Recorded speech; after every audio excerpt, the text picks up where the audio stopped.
Hi guys, welcome back to the channel. Today we are driving through Clarendon and we are going to talk about the Vernamfield Airport. And why does the government, not only this one but every government from 1949, overlook this airport? And then why it is so important for them to get Vernamfield up and running? Now recently the government upgraded the Boscobel Aerodrome to the Ian Fleming International Airport, and they have plans to upgrade the Negril Aerodrome to the Negril International Airport. But the Ian Fleming International Airport, the runway is not long enough to land the big planes. Yet at Vernamfield, you have the longest runway in Jamaica. Could be one of the longest in the Caribbean. Just sitting down idle. Vernamfield sits down on 2,000 acres of land. The airport is our 2,000 acres, surrounded by another 6,000 acres. Now the government is in the process of developing Bernard Lodge. Excellent idea, excellent project. It's in St. Catherine. That's 5,000 and something acres. Yet Vernamfield is sitting down on 6,000 acres plus another 2,000 for the airport. That's 8,000 acres just sitting down there. Now, I think it was a mistake for them to upgrade the Boscobel Aerodrome. I think they should have opened the Vernamfield Airport instead. Guys, let me know what you think. No, the Ian Fleming International Airport is what you call, I have no idea. Their market they wanted was the small planes, luxury tourists, but it didn't work out. The only carrier from 2006 to 2024 to have regular flights to that airport is American Airlines. And they have flights twice a week, bringing in 76 people on each flight. 2 flights a week. Now they're going to upgrade it to a flight every day. So let's work it out now. 1 flight every day, that's 365 flights for the year, bringing in 76 people each time because the airport has limitations as to the size plane that can land there. The largest plane is the one that American flies there with 76 people. Now, 365 flights a year compared to over 40,000 flights a year at the Sangster International Airport. And that to upgrade the Boscobel Aerodrome was not worth it. From 2006 to 2024, one carrier, American Airlines, has regular flights to that airport. Now, if they had done the Vernamfield Airport, there is no limitation as to the size aircraft that could land there. You could build a city, you could build a Bernard Lodge kind of city in Vernamfield and build it around the airport. Now, that is the plan, but it's just hasn't been started. But back to the airport. You have the longest runway in Jamaica. Now, do you know if Vernamfield, if that runway was on the north coast, it would have been developed a long time ago. It's because it's Clarendon.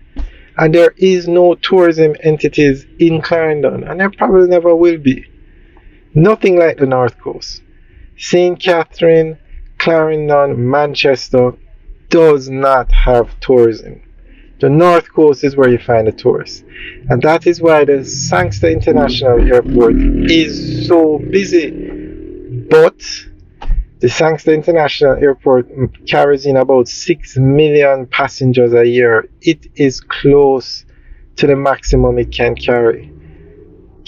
accommodate. It cannot accommodate 10 million passengers a year. But guess what?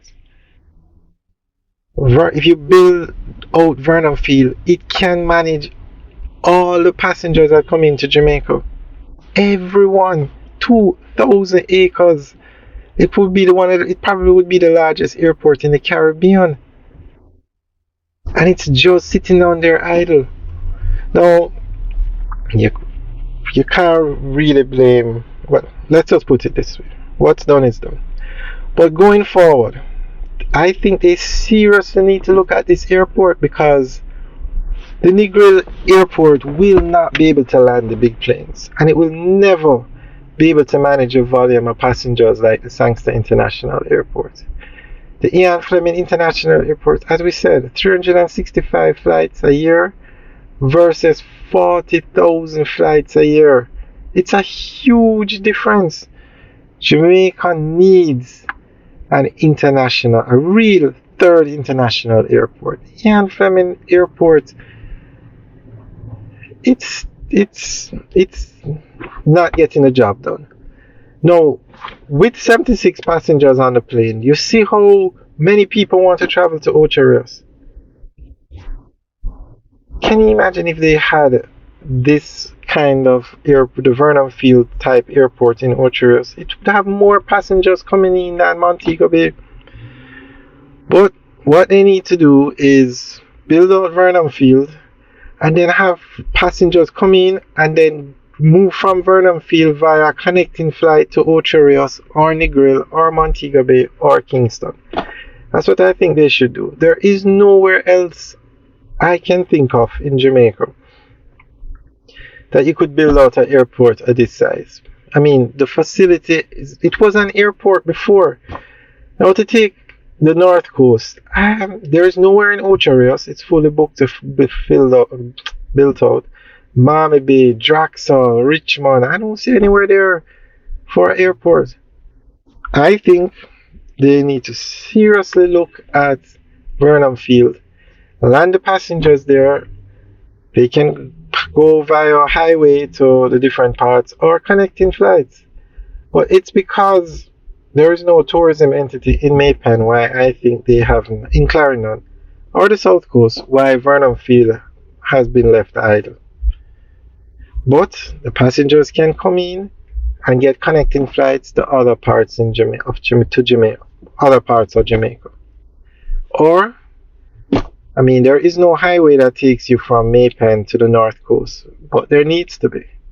And actually, Highway 2000 was originally designed where the highway would go from Maypen to, I think it's Discovery Bay or Runaway Bay, from Maypen to the North Coast.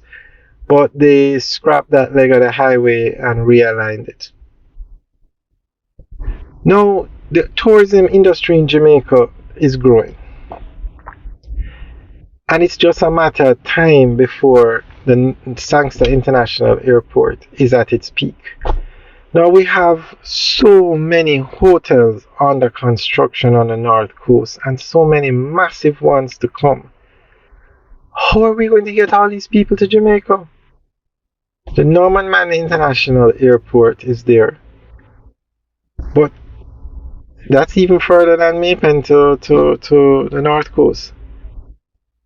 So guys, let me know what you think. Do you think they should have developed the Vernamfield Airport instead of upgrading the Ian Fleming International Airport?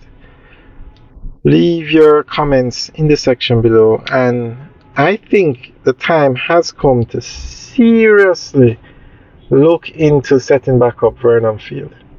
That we have to get the tourists to Jamaica. And remember now, where people would open a hotel 200, 300 rooms, people are building hotels with 1,000 rooms, and they're building there's a development on the North Coast to build 10 hotels.